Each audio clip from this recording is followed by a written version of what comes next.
You gotta be kidding me. Family hanging out. Barbecue 79.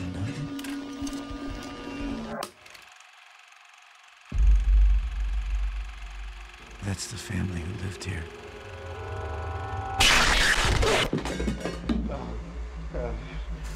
Hello, everybody. This last weekend, I got a chance to see Sinister, which was really fucking good. I love this movie. This was a horror movie done properly. If you do not know the story behind this movie, this was co-written by, I forget the guy's real name, but it was C. Robert Cargill, otherwise known as Massa Worm from Ain't It Cool News. I believe he also worked for The Spill. And I mentioned him before in my Meet the Spartans review, because he made a comment in his review that he could no longer call Uwe Ball the worst movie director of all time after seeing Meet the Spartans, thanks to the great works of Seltzer and Friedberg.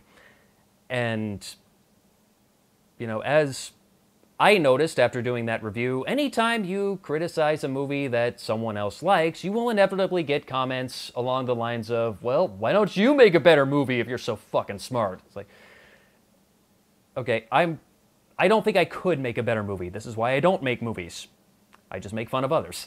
But, yeah, it's a bullshit argument, because just because you aren't talented in a particular field doesn't mean you can't recognize when someone else is or is not talented in that field. If that was the case, 90% of the people at ESPN wouldn't have a job. Not to mention most movie critics and political commentators and whatnot. But yeah, it's a total bullshit argument. But be that as it may, Massa Worm apparently decided, okay, fuckers, you want me to make a better movie? Here you go. And so he co-wrote this along with Scott Derrickson, who I believe also directed it. Yes. And yeah, it is really good. It's been getting a lot of praise from critics, and rightfully so. And basically the storyline here is Ethan Hawke's character is a true crime novelist who had a really big bestseller like about 10 years ago, but since then has not been having much success. And so he's moved his family to this small town to attempt to write a book on another case in the hopes that this will bring him back to fame and fortune. Especially the fortune, because his family is damn near broke. Unbeknownst to his wife and his kids, they have moved into the house where this murder took place. And there's even a line at the start of the movie where his wife is like, "You didn't move us into a house a couple houses down from where some murder happened, did you?" He's like, "No, honey, no. We aren't a couple houses down." Wink. Yeah. That was kind of a dick move on his part to not tell his family about that. I mean, obviously they would not have gone along with it if he had told them, which is why he kept it from them. Even though I'm sure he knew they would have found out eventually. And they do.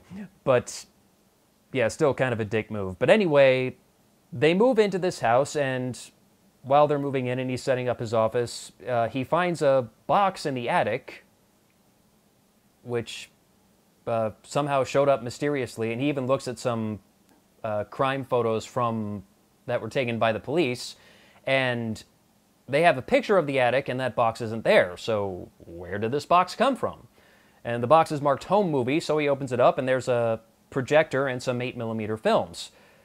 And so he pops one in and fires it up, and it's footage of various families that are being brutally massacred, including the family that lived in the house they are now in, the one that he's supposed to be writing the book about. And so he keeps watching these films, trying to find a connection between them, doing more research, and, you know, the further in he goes, the creepier things get. I mean, for one thing, the sight of all of these brutal murders eventually starts to take its toll on him. He starts drinking heavily, starts just really getting irritated and on edge. And it doesn't help that there may be some mysterious forces at work. The house appears to be haunted. He starts hearing strange noises at night. The film projector mysteriously keeps turning itself on, and things just get creepier and creepier and creepier. And I'm not going to say much more about the plot because I don't want to spoil anything, but yeah, this was really well done. A horror movie that doesn't rely totally on jump scares. There are jump scares in the movie, not too many though, and they aren't overdone, except for maybe one or two that were kind of unnecessary, but especially one in particular, which happens in the very last shot of the movie. Right at the very end, they throw in one last scare. Just one guy pops out just to say boo at the audience. And I knew it was coming too. I'm sitting there like they are lingering on this last shot way longer than they should be. They're going to throw in one last jump. Yep, there it is. Inappropriate.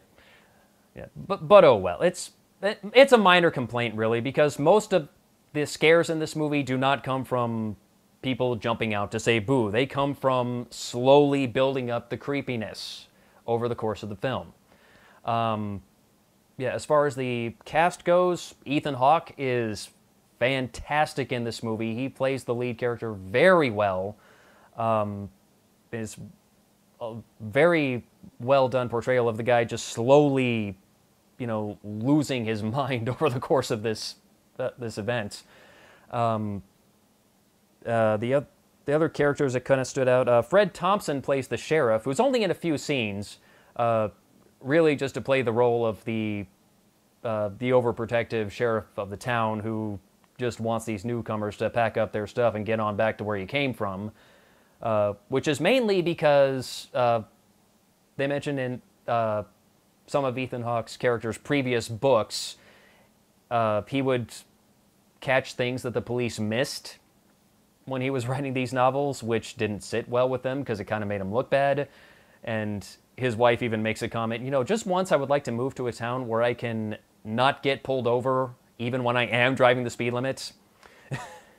So yeah, a lot of cops aren't too happy with him. Another character played by James Ransone, I'm not sure how to pronounce that. I've never seen this actor before, but he plays Deputy So-and-so. When you see the movie, you'll understand that. But yeah, he's kind of, sort of the bumbling deputy, but not really. He's not stupid. He's actually a very bright guy, and also kind of starstruck by Ethan Hawke's character. So he's very willing to help him out when the sheriff is not. And but yeah, a lot of his nervousness and shakiness really just comes off as being kind of naive and inexperienced and innocent, and also a bit starstruck, and not because he's stupid. So, they didn't go totally cliched with the bumbling deputy role. They played it very well. And the only other person I recognized was Vincent D'Onofrio, who plays a college professor that Ethan Hawke gets some advice from while he's doing his research on the mysterious happenings that are going on in these 8mm films, and also in his own house. And yeah, D'Onofrio is more or less playing the same character he played on Law & Order: Criminal Intent, just if that guy retired from the police force and became a college professor. It's pretty much the same character. But no complaints there. Beyond that, not much more I need to say. I did notice one really weird thing, though. There was one moment where Ethan Hawke's character appears to drop the F-bomb, but it sounded like the audio cut out, almost like they censored it, which was weird because it's an R-rated movie, so they shouldn't have to. Now, maybe he was just deliberately censoring himself because his kids were in the next room and he doesn't want them to hear Daddy dropping the F-bomb. So that may have been it. Maybe I just misinterpreted that. It still sounded kind of weird. The way they did it almost sounded like the audio completely cut out, like they were, censoring it. But, maybe not. I'm not sure. That was just kind of weird. But beyond that, I don't think there's much more I need to say. If you want to see a horror movie done properly, then Sinister is exactly what you should see. So go see it.